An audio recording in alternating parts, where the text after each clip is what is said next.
What's up, guys? Thanks as always for supporting the show. It would mean a lot to me if you would take a second to scroll down and hit that subscribe button so you don't miss any more of our videos. Also, make sure you follow us all over social media so you don't miss any of our content or show announcements. How do you balance/value experience and youth? Experience may help players in big games, but it's more detailed and hard to tell. Youth can help have better sustainability, more minutes, and more net contribution in a long season. Maybe a series or a game, too. For example, would you rather have 2015 Curry or 2020 Curry? Thank you. So this is where I've always talked about this concept of like young players struggling to see what works and replicate it, and struggling to see what doesn't work and trim that fat. Young players tend to have a higher ceiling. Their athletic traits give them the ability, when their game is clicking, to reach a level that the older versions of themselves don't reach. If I had to simplify or synthesize my opinion that I favor veterans over young talent down to one singular concept, here's what I would say. When you get into big basketball moments, it actually becomes more about not making mistakes than it comes down to your supreme gift guiding you to an individual possession of greatness. Championship basketball teams don't make mistakes relative to their peers. Generally speaking, because everyone gets tired and everyone gets worn down by the physicality and everyone struggles from the game planning and the just overall intensity and stakes and pressure and fear and everything that gets wrapped up into those moments, it really becomes about, can you keep your floor high enough to survive? Can you hang on to the rope longer than your opponent? That's how you win big basketball games. They tend to end at super low scores. Like game sevens, big game sixes, clutch situations, the offensive ratings all tank. And it tends to come down to who made fewer mistakes. Take 2015 Curry versus 2022 Curry. Do you think 2022 Curry is going to throw a behind the back pass to Klay Thompson in the corner like he did in the 2016 finals when he threw the ball out of bounds? No.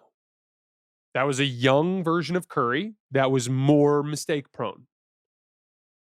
2022 Curry may not quite have had the crazy high highs as a guy like 2015 Curry, but 2022 Curry was a rock solid player who did not make mistakes and allowed a team to hang on to the rope longer than his peers. And guess what? The Celtics, they decomposed and made mistakes. Their young players fell apart and made mistakes. Remember when Tatum and Brown like straight up couldn't get the ball across half court without turning the ball over numerous stretches during that playoff run? That especially in years surrounding that with like the Miami Heat when they would pick them up full court. Like these young Celtics were mistake prone. They didn't reach their ceiling in that finals. It's not like the Warriors reached some crazy high level. They hung on to the rope and played disciplined, mistake-free basketball. That is why I lean towards vets. In big spots, they tend to be less prone to the mistakes that can cost you basketball games. And yes, I do believe that 2022 Curry, or really that whole phase from the end of the 2021 regular season to the 2022 finals, to be the best version of Steph Curry that I ever watched. Next question. Can you give me a single reason why my friend might have any argument that Dame's full body of talent should be ranked higher than Steph's? Is there any semblance of an argument that Steph would have had largely the same career that Dame did if he were to have been the one in Portland in place of Dame? This is one of the biggest things that I fundamentally disagree with, is this take that Dame is kind of in the same group as a guy like Steph. I actually do think that Dame is in the same territory as Steph as an on-ball player, only as an on-ball player. Dame was a ridiculous off-the-dribble pull-up three-point shooter who brought real downhill burst and who was a very good passer out of those high ball screens. But there were two things that Steph did that completely separated him from Dame.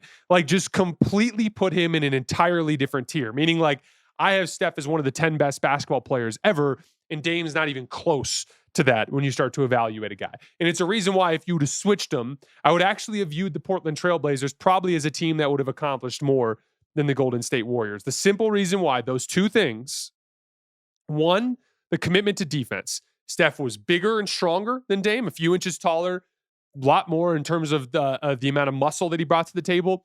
And Steph committed to becoming a useful defender. Steph did the job. He was never great. He was always the target, but he always did the job within the scheme and competed well enough that he could still have an elite defense with him on the floor. That was something that Dame was never able to accomplish. Dame just didn't quite have the same physical tools, and he never put in the requisite amount of work. Dame was literally one of the worst defensive guards I watched in this era. And then the second piece of it, and this is something that Dame just left meat on the bone because it has nothing to do with physical tools, so to speak. Steph embraced off-ball movement.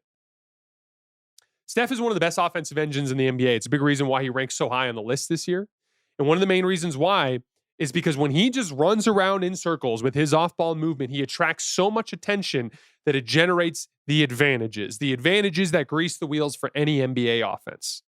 Steph running off a screen, two guys run with him, they leave a guy open, it generates advantages. Steph comes off a high ball screen, passes it over top to the guy rolling in the 4-on-3, it generates advantages. Steph has an offensive engine element to him that a guy like Damian Lillard never had.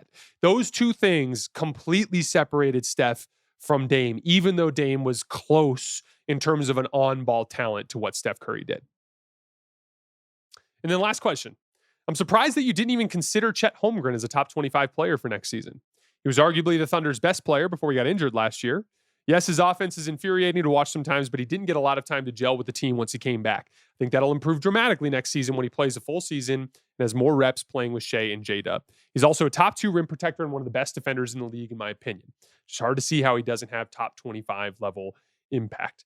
So the thing with Chet is I don't think he really brings, other than vertical spacing, I don't think he brings really any reliable offensive trait at this point. I don't view him as a high-level passer. He had more turnovers than assists in this postseason run. I think that he struggles as a post defender. He's a little too thin. He can get pushed around.